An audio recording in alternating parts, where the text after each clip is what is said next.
So it was budget 2023 and you have been seeing a lot of reactions from everyone. We also hit the streets yesterday and got the reaction from the public. The buzzword is middle class and new tax regime.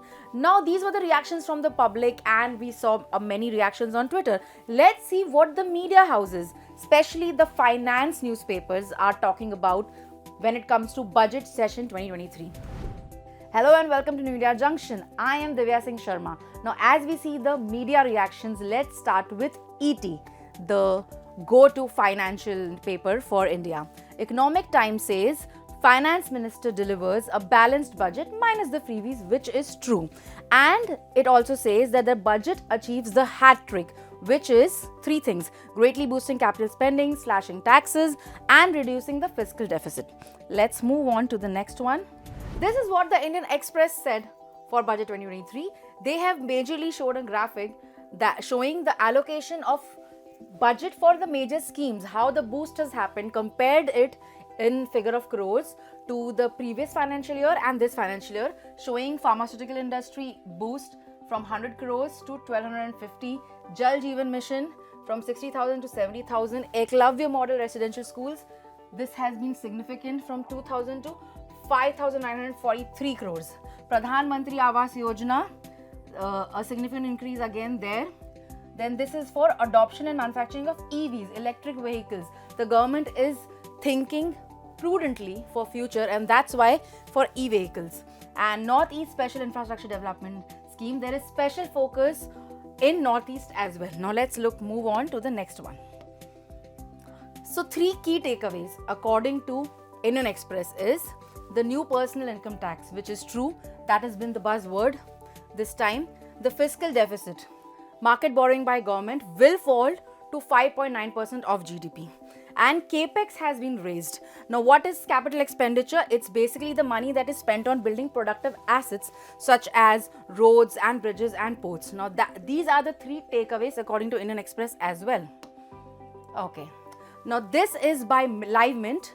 They have shown how the new slabs with reduced tax rates are going to affect the individuals who are following the new tax regime. Now what has changed? They have spoken about standard deduction, which is 50,000. Surcharge has been brought down to 25%, down from previously 37% for incomes over 5 crore. Tax exemption limit is up from 2.5 lakhs to 3 lakhs. That is again a relief. Now tax rates have been rejigged, lower than before for many taxpayers if you follow the new tax regime. Moving on, they're talking about the three big takeaways, which was, like I told you earlier, capex, fiscal prudence. There is a lot of thought. Prudence is basically there is a lot of care and thought about the future. The budget has been planned keeping the future of India in mind, especially fiscally. New income tax regime. There is a push for the new income tax regime. Union Budget 2023, this is a graphic by Mint, very nicely shown a rupee and divided. Where is your money coming from? Where is government taking the money to spend on the Indian public, to spend for development of India? So where every rupee goes to. So these two slides show that by Mint. Now this again, the second buzzword seems to be prudence. This budget 2023. So firm on prudence and high on feel good. Basically, the budget was a balanced budget and it was a thoughtful budget keeping the future of India, the future of new India in mind. So this is, okay, according to business standard, prudence was one word, and secondly, push for new income tax regime. Now this seems to be the buzzword because the main buzzword around middle class was the 7 lakh slab, no income tax up to 7 lakh, and which is in the new tax regime. So people are saying that it's a way for the government to push for the new income tax regime.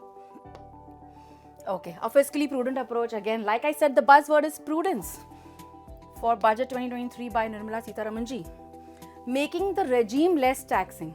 Now what they have done is, overall, they have made the regime less taxing, and according to business standard, this is the year of reset. Okay, now where have they added teeth? Now if you see, it is highlighted defense budget. there they have added teeth. There is a mass spend on defense. Moving on. Again, now this is by the Hindu. They are talking about where does the money come from in a similar manner like we saw earlier. And where does the money go to? Interest payments, state share of taxes and duties, central sector scheme, finance commission and other transfers, defense, subsidies, centrally sponsored schemes, others and pensions. There's a lot done for senior citizens in the new income tax. Allocation for major industries. Now this is by the Hindu again, and they are talking about what industries they have allocated in. Like you can see, highest is defense here, road transport and highways, infra booster is also the third buzzword around this budget, because there is road transport and highways, there is railways, consumer affairs, food and public distribution, home affairs, chemicals and fertilizers, rural development. There's a lot done for agri startups as well, agriculture and farmers welfare, communications and educations, like we saw in the Eklavya structure. Okay, so this is again by business standard. This is budget breakup. They have shown ki how interest, transport, defense, transfer to states, rural development, pension and energy and IT. There's also a push for digital India in this budget is what we are seeing, which can be spoken as the fourth buzzword around the budget. Now what will you pay as an individual up to 60 years, as a senior citizen and as a super senior citizen? What will you pay? Super senior citizens basically above 80 years. So they have HT, Hindustan Times, has nicely described as per an individual, as per your income, 7 lakh, 10 lakh, 20 lakh, 35 lakh, 50 lakh, and you can have a look at it. This is quite similar to the government released graphics as well. Now HT has also told you what has become dearer, as in slightly more expensive and cheaper. So what has become dearer is mostly there are metals and cigarettes, which means I think let's take it for New India as a way of smoking less and trying healthier means. And cheaper is camera lenses, mobile phones, TV parts. So that's good for New India. The gadgets are cheaper, amongst some other things. So according to Money Control, the new initiative this budget were majorly changes in personal income tax slabs, which is the buzzword. Small saving scheme for women. Now for women, they launched the Mahila Bachat Patra, which is they can deposit up to 2 lakhs and get return of fixed income in Mahila Bachat Patra. That is a very good initiative. National Cooperative Database in the works, which is basically a good thing. This is again a push for digital India. Centers of Excellence for AI. Centers of Excellence for AI is again a push for digital India. 100 labs to develop 5G apps. Green Credit Program. Now this is a push for greener planet, like the Mission Life that Prime Minister Narendra Modi ji wanted. Financial Info Registry, plan to promote R&D in pharma, push for health. 157 new nursing colleges, again a push for health. Here again you see by News 18 there is a creative 1 rupee of every rupee earned and of every rupee spent. So this you can see where is it going. So let's end with the best. Dainik Jagran's illustration of Budget 2023 rightfully shows Modi ji taking a flight for Amrit Kaal ki Udan through Budget 2023, and one of the major cabinet ministers of Modi government has been Nirmala Sitharaman ji, and she's seen with him over there. I think this is a nice way to end the reactions of media on Budget 2023. Thank you so much for watching. Stay tuned to New India Junction for more such insights. That's me, Divya, signing off. Until next time.